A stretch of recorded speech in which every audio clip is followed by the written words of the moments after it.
Hi, it is Robbie from Southern California. And today I'm going to talk about one plant or one type of plant and why it is so precious and important to me. Colored. Colored. So many of you already hear it. Oh, I can't stand the taste of colored. I don't like colored. I don't want colored. Well, you know what? Don't eat it. Grow it. The stories I could tell you about colored. Let's first talk about the different types of colored, and then we'll get into why it's going to be so important this year for all of us to get colored. This is a green tree colored. Now these leaves can get massive. They can be bigger than elephant ears. This is kind of a small one. Tree colored grows up. It has a great big trunk, and the trunk grows straight up to the sky like a tree. Hence, tree colored. The thing is, tree colored is designed by somebody coming up with it and then doing cuttings. If we'll get back into seeds. The best way to get true tree colored is a cutting. Then you've got purple tree colored. Leaves a little bit different. This has got kind of jagged edges, and this is a little bit different. Almost looks like it was maybe designed through a Russian red kale or something. But they have a purple tree colored version. Also grows straight up with many side shoots. And that you can do by cuttings.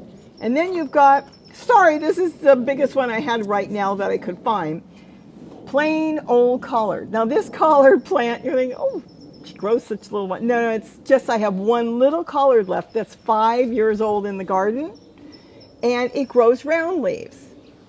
Now all three of these are absolutely important. Why are they so important to me? This is how I grow my plants. This is our fertilizer. This is free fertilizer. And you can make fertilizer out of it. All of these go into my totes, my buckets, my grow bags, everything. I chop up these leaves, pick them out, whether they're yellow, brown, green, it doesn't matter. That's what I do. I get the leaves and I just dump them inside. What happens is your microbes and your earthworms just adore any type of color. Other leaves will work too. I'm going to tell you right now they'll all work. But the thing is, a lot of you use comfrey. I don't use comfrey. I use strictly collards. Now there's different methods of making the fertilizer. I want you to ask me tons of questions because I really want to push that this year as far as fertilizer. You can soak this. You can take this leaf, all of these, drop them in a bucket of water, and in a few days, what you're going to get is the stuff that stinks. Your plants are going to adore this. You can mix it up with water and make a great big bucket and then water all your plants. This is fertilizer. Your plants just take off from getting this, from the fertilizer you're going to make from this. So you can use it in the state it's in, and you can use it soaking it as well. Well, let's get back into seeds. When it comes to collard, you can buy seeds. And you can plant the seeds and grow all the collard you'd want. Collard tends to kind of wind around on the ground if you let it get really big like I did, and it just created its own forest and jungle by simply winding around on the ground. Where tree collard goes straight up. But this you can buy from seed. So you can buy various types of collard from seed. Now this, you can buy the seed, be it green or purple, but the difference is it may not grow the way you may want it to grow. So if you want this to grow straight up into a tree, be aware that if you buy seed, it may not grow that way. It might revert back to the original state of your collard, which is fine if you're going to eat it and you don't mind how it grows, or you're going to use it for fertilizer. It doesn't matter. So if you can't get true tree collard, like I do cuttings here in just a milk carton, do some cuttings, they root so good and so fast. Go ahead and get the seeds if you're going to use it mainly for fertilizer or eating, and you don't care in what fashion it grows. You may luck out. You may get some seeds that will grow perfectly straight and look like a tree, and you may not. You have no idea. You don't know if it hybridized with kale or something else around, broccoli it can hybridize with, or if it didn't hybridize, but it's reverting back to its original state, so it still might wander the ground and not get that big, tall trunk. I mean, I've had them go 15 feet in the air.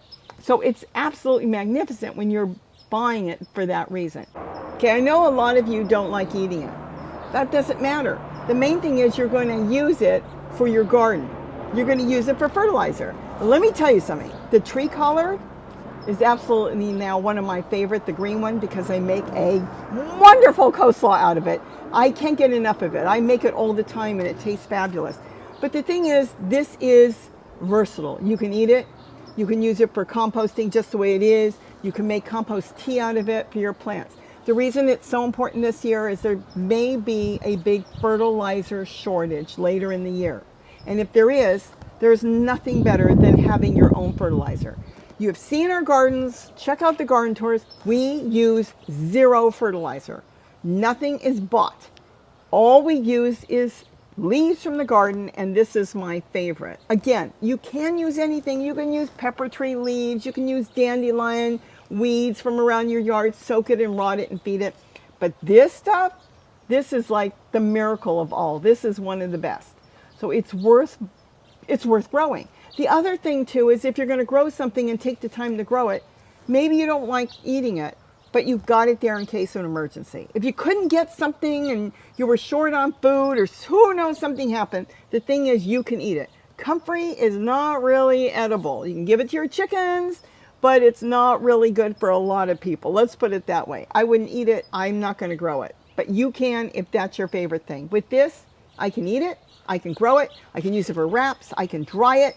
I can make powder out of it. I can do anything I want with it because this is food for me and my plants.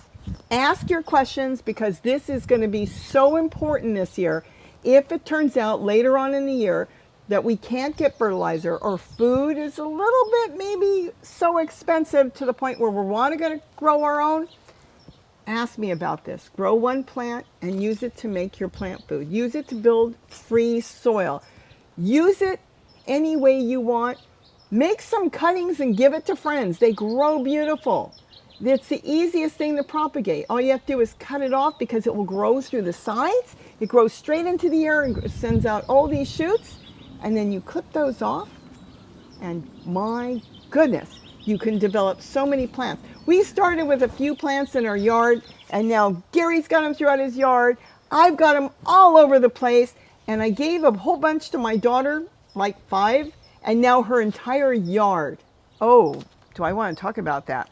Her entire yard is filled up with both green and purple. And you know what she's having a problem with? And she thinks is a problem? She can't stop the plants from growing. She's trying to organize her garden, and by the leaves falling to the ground, she's got hundreds of strawberry plants. The plants have hit the ground.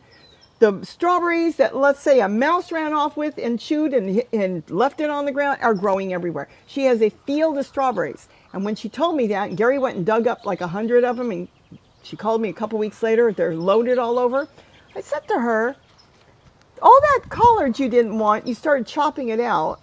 What'd you do with it? Throw it on the ground? And she said, yeah. I said, well, you just made yourself the most fertile soil, but that's why you're loaded with strawberries. And to me, that's a good thing.